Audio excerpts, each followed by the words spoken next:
Yo, what's going on, guys? It's Mikey back here, and today we'll be recapping the Hawks Heat game from last night.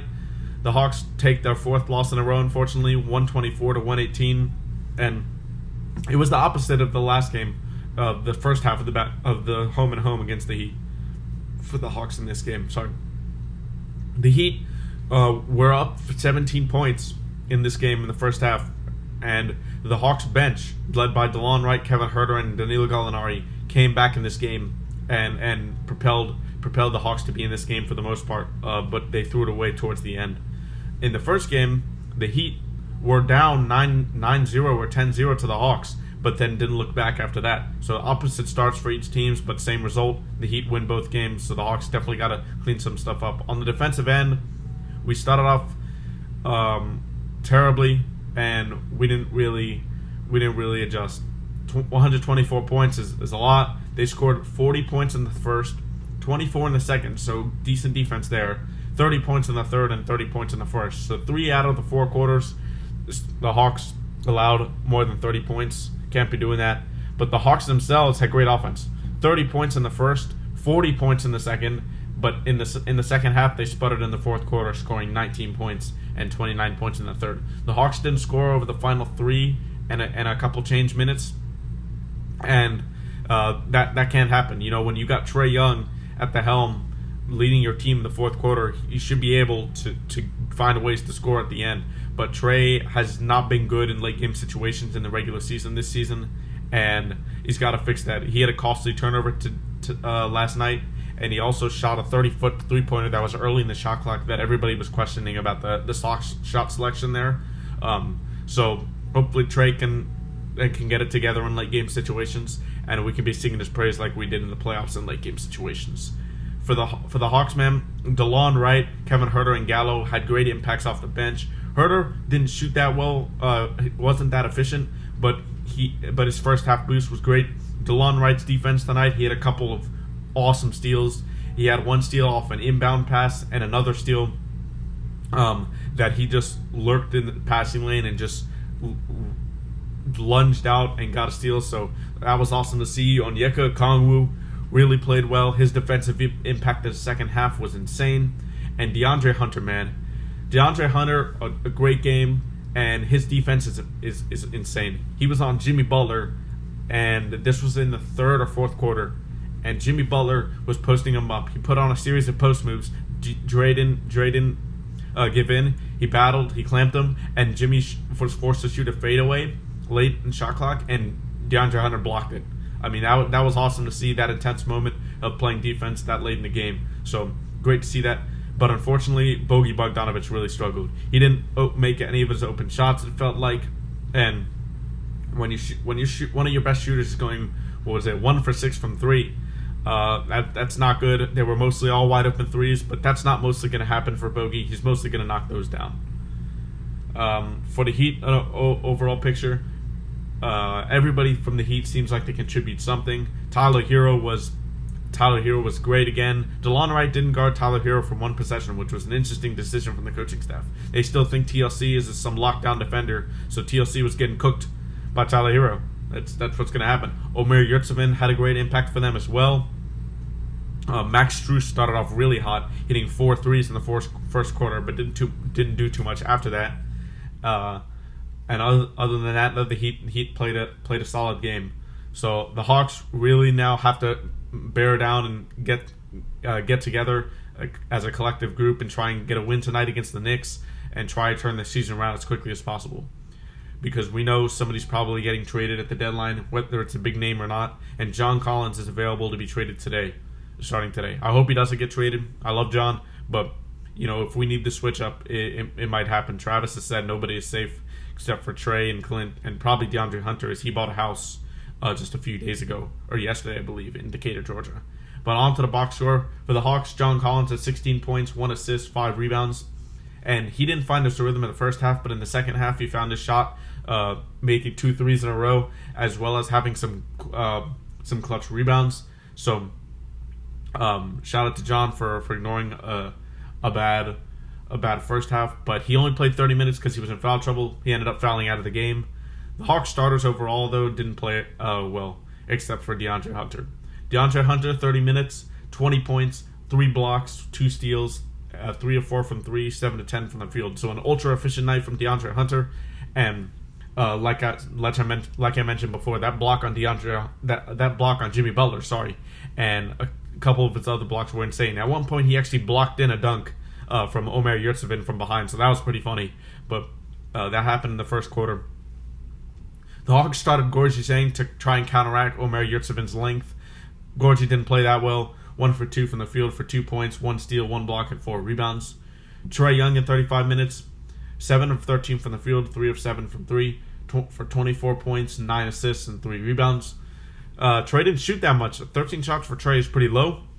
The Hawks had 5 guys in double digits, but I'd like to see Trae take a little bit more shots than that, but they were trapping Trae a lot, so he was forced to pass. And Bogey Bogdanovic was getting a ton of those wide open looks off that trap, and unfortunately he wasn't knocking them down. 1 for 7 from the field, 1 for 6 from 3 for 7 points, 5 assists, and 3 rebounds. Bogey's not going to have this bad of a night ever again in this season. I'll say that with confidence, because there's no way Bogey's missing another 5 or 6 wide open threes on any given night. That's just not going to happen. I'm confident he'll back and have a good game. Danilo Gallinari in 34 minutes was asked to play more because John Collins, Gorgie Zhang, and Onyeka Okongwu were in foul trouble. Gallo had a great game. 18 points, 1 steal, 1 assist, 5 rebounds, 3 for 6 from 3, 5 for 12 from the field. And he's come in this season and done well for us on the offensive end. He puts in the effort on the defensive end. At his age and at his career, the defense isn't his strong suit. But he definitely still gives the effort on defense. And he still shoots over people like they're not there. And Gallo brings a spark off the bench, and I like it right now. Yes, he has on an expiring contract next season, so I don't expect him to be on the team for very long. But I do like him. I don't think he's been a detriment to this team at all. He had a couple shots where Gabe Vincent was on him, and he just chucked the shot up in Gabe Vincent's face. Gabe Vincent's a point guard. Gallo's 6'10". I mean, that's Gabe Vincent. I'm sorry, you're not contesting that. Gallo is too good at getting those clips. So good game from Gallo there. Onyeka Okongwu in 16 minutes, 5 points, 2 blocks, 1 steal, 1 assist, 6 rebounds. His defensive impact was great in the second half after a shaky first half because he was fouling a lot of people. But in the second half, it was awesome to see Onyeka dominate the paint like that.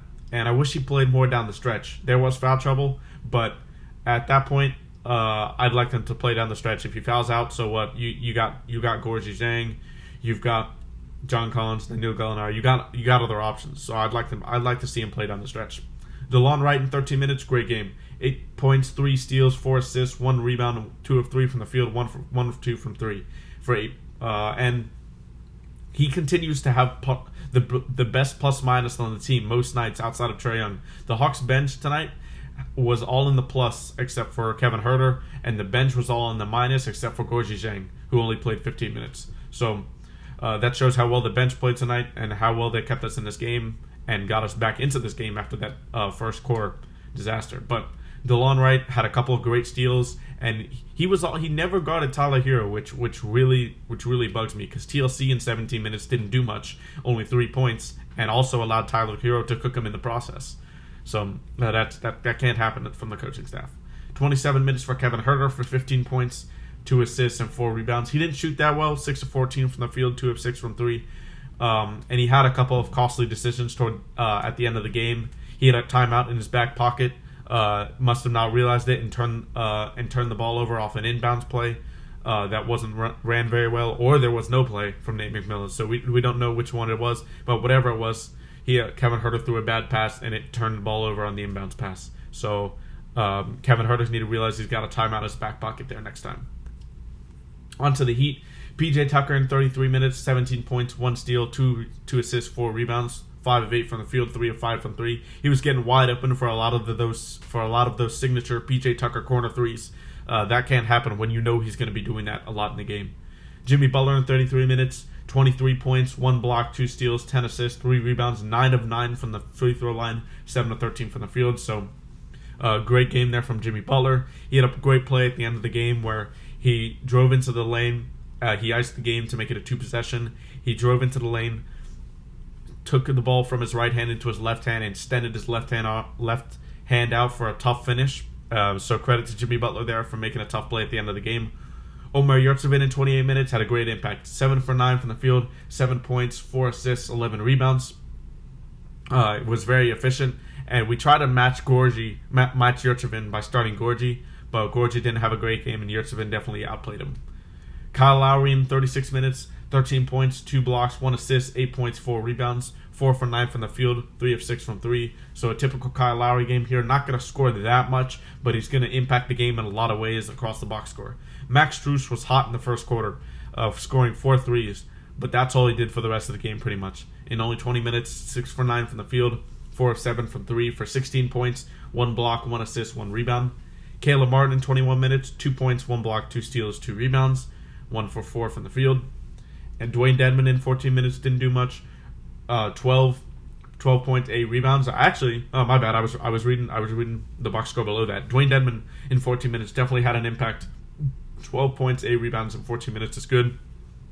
On 4 of 6 shooting, so an efficient night. And Dedmon, when he was on the Hawks, I liked him, and he's been an impact player for the Heat this season as well.